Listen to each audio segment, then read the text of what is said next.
오늘 이 말씀을 통해 성도를 대하는 자세라는 우리 구원받은 성도들이 교회 안에서 또 가정에서 우리 사람을 대하는 자세에 관한 말씀을 나누면서 은혜 받고자 합니다. 오늘이 읽은 이 말씀은 사도 바울이 디모데에게 교회 안에서 남녀노소 각층의 그 성도들을 대하는 자세가 어떠해야 하는지, 성도들이 성도들을 대하는 자세에 관하여 교훈한 말씀입니다. 이 교회는 믿는 자들의 그 공동체이기 때문에 이 교회 안에는 다양한 직분도 있고 또 어린아이로부터 노년에 이르기까지 다양한 연령층의 사람들이 모이고 있는 곳입니다. 그래서 우리는 때때로 이 교회 안에서 사람들을 어떻게 대할까, 또 어떤 호칭으로 부를까 하고 망설여지는 때도 있기도 합니다. 우리가 사회에서 같으면 아주 친밀한 그런 그 사이라면 야 혹은 너라고도 부르기도 하고 또 형님이나 동생 이와 같은 호칭을 부를 수가 있습니다. 그런데 우리가 이 교회 안에서는 야, 너라고 혹은 형님, 동생이라고 부를 수는 없잖아요. 오늘 이 말씀을 통해 교회 안에서 성도들을 대하는 자세가 어떠해야 한다고 말씀하고 있는지 우리가 살펴보도록 하겠습니다. 오늘 본문 1절 2절 말씀 보니까 늙은이를 꾸짖지 말고 권하되 아버지에게 하듯 하며 젊은이에게는 형제에게 하듯 하고 늙은 여자에게는 어미에게 하듯 하며 젊은 여자에게는 온전히 깨끗함으로 자매에게 하듯 하라고 말씀을 하고 있습니다. 이 말씀은 디모데가 목회를 하고 있었던 그 예배소 교회 안에 남녀노소 차별로 이 성도들이 성도들을 대하는 문제가 발생을 했을 때 믿음의 대선배였던 사도 바울이 디모데에게 성도들을 대하는 대원칙을 가르쳐 준 겁니다. 바울이 제시한 교제와 그 교제의 대원칙은 우리가 교회 안에서는 이 세상이 따르는 남녀 기준이나 노소의 기준에 따라 교제하지 말고 세상 기준을 초월한 하나님 안에서 영적인 가족 관계 개념으로 서로를 대하고 교제하라고 교훈을 했습니다. 교회 안에서는 그 사람이 종이냐 아니면 자유인이냐가 중요하지 않습니다. 교회 안에서는 그 사람이 얼마나 소유했느냐 못했느냐, 어떤 권세를 가졌느냐 가지지 못했느냐가 중요하지 않습니다. 만약에 이런 기준에 따라 교회 안에서 사람을 대하고 교제한다면 그것은 세상 기준을 따라 사람을 대하는 겁니다.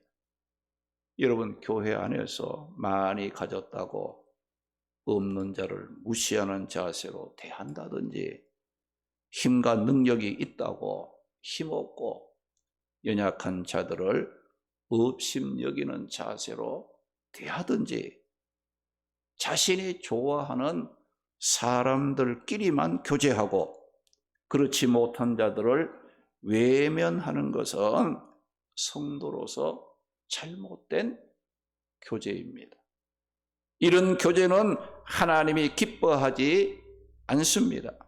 그런데 바울이 제시한 교회 안에서의 성도들의 교제의 대원칙은 연로한 남자이면 아버지처럼 대하고, 그가 연로한 여자이면 어머니처럼 대하라는 거예요.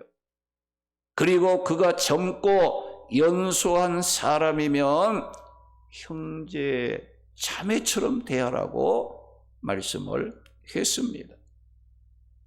세상은 사람들을 어떻게 대합니까? 그 사람이 가진 것, 그 사람의 지위와 신분에 따라 대우와 교제가 달라집니다. 그러나 성경 말씀은 있든 없든 지위와 신분과 상관이 없이 연세가 많으면 부모님같이 대하고, 젊고 연소하면 형제 자매같이 서로 대하면서 교제해야 한다고 말씀합니다. 이것이 교회 안에서 우리 성도들이 교제의 대원칙임을 기억해야 됩니다. 그러면 어떤 이유로 우리 각 사람은 연령과 성별, 사회적인 지위와 신분이 다르지만 우리 성도들은 오늘 말씀 1절, 2절 말씀과 같이 연세가 많으면 부모처럼 대하고, 젊고 연소하면 형제 자매와 같이 대하면서 교제하라고 했을까요? 그것은 모든 성도들은 구속사적인 면에서 보면 하나님의 은혜로 구원받은 하나님의 백성으로 영적 가족이 되었기 때문입니다. 우리가 이 가족이란 부부를 기초해서 피를 나눈 형제들이 모인 공동체가 뭐냐? 이게 가정이에요. 그런데 믿음으로 구원받은 성도들의 공동체를 가르쳐서 영적인 가족으로 표현을 한 것은 나이가 많든 나이가 어리든 성도들 한 사람 한 사람은 하나님의 은혜로 구원받은 자들입니다. 이 땅에 하나님의 나라를 세우고 확장시키는 동일한 목적을 갖고 살아갑니다. 그리고 천국 구원이라는 동일한 소망을 갖고 살아가는 자들이에요. 그러므로 우리 성도들은 있든 없든 어리든 우리가 또 세상적인 지위와 신분이 어떠하든 그 사람은 예수 그리스도의 피로 구원을 받고 하나님을 아버지로 모시고 살아가는 영적 가족입니다. 이런 영적 가족인 성도들은 육신 가족 이상으로 서로 사랑하며 간용하며 상대를 존중하는 자세로 교제해야 한다는 거예요. 잠언 14장 31절 말씀 보게 되면 가난한 사람이라고 해서 그 사람을 학대하는 자는 그를 지으신 하나님을 멸시하는 자라겠습니다. 궁핍한 사람을 불쌍히 여기는 자는 주를 공경하는 자라고 말씀을 했어요. 잠언 17장 5절 말씀 보면 가난하다고 조롱하는 자는 그를 지으신 주를 멸시하는 자요, 사람의 재앙을 기뻐하는 자는 형벌을 면하지 못한다고 말씀을 했습니다. 그리고 마태복음 18장 5절 6절에 보면 예수님께서 누구든지 내 이름으로 어린아이 하나를 영접하면 곧 나를 영접하는 것이요 누구든지 나를 믿는 이 작은 자 중 하나를 실족하게 한다면 그 사람은 차라리 연자 맷돌이 그 목에 달려서 깊은 바다에 빠뜨려지는 것이 낫다고 말씀을 했습니다. 에베소 6장 7절, 골로새 3장 23절 말씀 보게 되면 기쁜 마음으로 섬기기를 주께 하듯 하고 무슨 일을 하든지 마음을 다하여 주께 하듯 하고 사람에게 하듯 하지 말라고 말씀을 했습니다. 그러므로 우리 성도들은 이 사람을 대할 때 눈앞에 보이는 사람만 보고 언행하지 말고 그를 지으시고 그와 함께하고 계시는 하나님을 보고 그를 구원하기 위해 십자가에서 피 흘려 주신 예수 그리스도를 생각하면서 상대방을 대할 줄 알아야 하는 겁니다. 성도들은 교회 공동체 안에서 여러 사람들을 대할 때 그 사람의 사회적인 지위나 신분에 따라 차별하지 말고 연세가 많으면 부모님을 대하듯 젊고 연소하면 형제 자매를 대하듯 대하면 된다고 했습니다. 왜 그래야 합니까? 우리 성도들은 예수님의 피를 나눈 한 가족입니다. 우리 성도들은 하나님의 은혜로 구원을 받고 하나님을 아버지로 모시고 살아가는 영적인 가족이 되었기 때문입니다. 가족은 서로 사랑하고 이해하고 간용할 줄 알아야 합니다. 가족은 어리고 힘들수록 서로 협력함으로 하나 되기를 힘써야 하는 겁니다.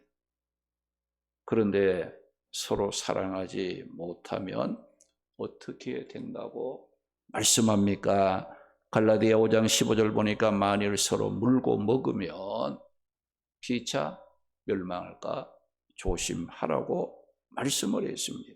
그리고 오늘 본문 3절에서 16절 말씀에 보면 믿음으로 구원을 받아서 이 교회 공동체 생활을 하는 자들 중에는 특별히 다른 사람들의 보살핌이 없으면 스스로 자립하기 어려운 약한 자들도 있고 또 신앙적으로 연약해서 죄에 빠지기 쉬운 자들도 있습니다. 성도들은 교회 안에 있는 이런 연약한 자들을 사랑하고 간용하고 배려함으로 먼저 돌아볼 줄 알아야 합니다. 오늘 보면 3절에 보니까 참 가부인 가부를 존대하라고 말씀을 했어요. 여기 참 가부라는 말은 남편을 사별한 자로서 자신을 돌볼 가족이 없는 힘없는 연약한 자를 가리키는 말이에요. 당시에는 가부장적인 사회였기 때문에 가부된 여인 홀로는 생활하기가 힘들었던 시대였습니다. 그래서 가부는 고아와 함께 힘없고 가난해서 사회로부터 외면을 당하고 무시되기 쉬운 자들이었어요. 그래서 출애굽기 22장 22절에서 27절 말씀에도 보게 되면 이 고아와 가부를 해하지 못하도록 율법으로 규정해 놓기도 했어요. 가부들, 고아들 해하지 말라. 그들이 해를 입고 하나님께 부르짖으면 하나님께서 그들의 부르짖음에 응답하겠다고 말을 했어요. 또 이 연약하고 힘없는 그런 자들에게 이제 예를 들어서 이제 물질을 빌려줬으면 악한 체주와 같이 약한 자들에게 해를 당하게 하는 그런 일을 해서 하지 말라고 했어요. 만약에 이 약한 자들에게 옷을 저당 잡아갔으면 그거 돌려주라고 했어요. 한 벌밖에 없는 옷 저당 가면 그 밤에 추운데 떨지 않겠습니까?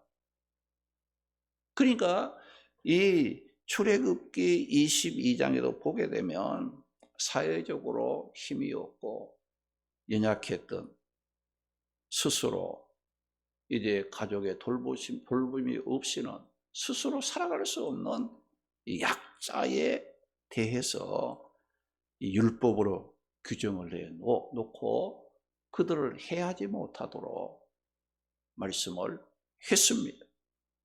믿음의 공동체인 교회 안에서는 자연스럽게 힘이 없고 가난한 가부들을 돌보는 일들이 일어났지요. 사도행전 6장에도 보게 되면 이 예루살렘 초대 교회에서는 가부나 또 고아의 문제는 중요한 비중을 차지했고, 그래서 7 집사를 세워서 제자들의 사역을 돕고 또 약한 자들을 구제하는 제도까지 마련했던 것을 보게 됩니다. 오늘 3절 말씀에 보니까 참 가부인 가부를 존대하라고 했어요. 여기 존대하라는 말은 예의를 갖추어서 존경하라는 뜻이지만 이 말 속에는 물질적으로도 도움이 되어야 한다는 것을 말하고 있습니다. 그래서 우리 교회도 약하고 힘없는 불우한 이웃을 돕는 일을 하고 있는 거예요. 우리 성도들은 교회 안에서 성도들을 대할 때에 연로한 분들은 부모같이 섬김으로 대하고 젊고 연수한 자들은 형제 자매같이 대하면서 교제하고 특별히 힘이 없고 약한 자들을 돕고 배려할 수 있는 자세를 갖고 믿음의 길을 걸어가야 하는 겁니다. 왜 그렇습니까? 우리는 하나님을 아버지로 모신 영적으로 한 가족이기 때문입니다.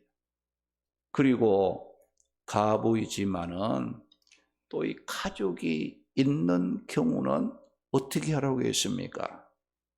4절 말씀 보니까 만일 어떤 가부에게 자녀나 손자들이 있거든 그들로 먼저 자기 집에서 효를 행하여 부모에게 보답하기를 배우게 하라고 말씀했습니다.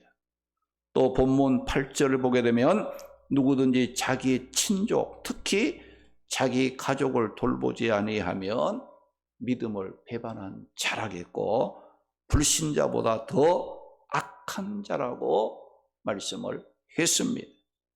그리고 16절 말씀에 보면 만일 믿는 여자에게 가부 친척이 있거든 자기가 도와주고 교회가 짐지지 않게 하라. 이는 참 가부를 도와주게 위함이라고 말씀을 했습니다. 이 말씀들의 의미가 뭡니까? 교회에서 도와야 할 가부가 있더라도 가족이 있고 자녀들이 있으면 먼저 가족과 자녀들로 하여금 돕도록 해야 한다는 것을 말씀하고 있어요.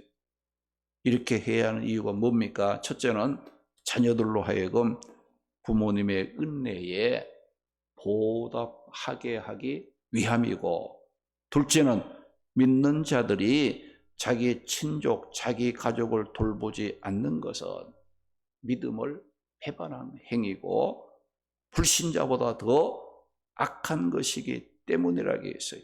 셋째는 내가 돌보지 않는 부모님이 교회의 부담과 짐이 되지 않도록 하기 위해서 더 효과적으로 연약한 사람들을 도와주는 일을 하기 위해서는 가족이 있거나 자녀가 있는 사람은 자녀들로 하여금, 가족으로 하여금 도울 수 있도록 함으로써 교회가 정말 어렵고 힘든 자를 제대로 도울 수 있도록 하기 위해서는 가족이 있거나 자녀가 있으면 이제 그들로 하여금 부모나 또 어려운 자들, 가족이라면 돕게 해야 한다고 말씀하고 있어요.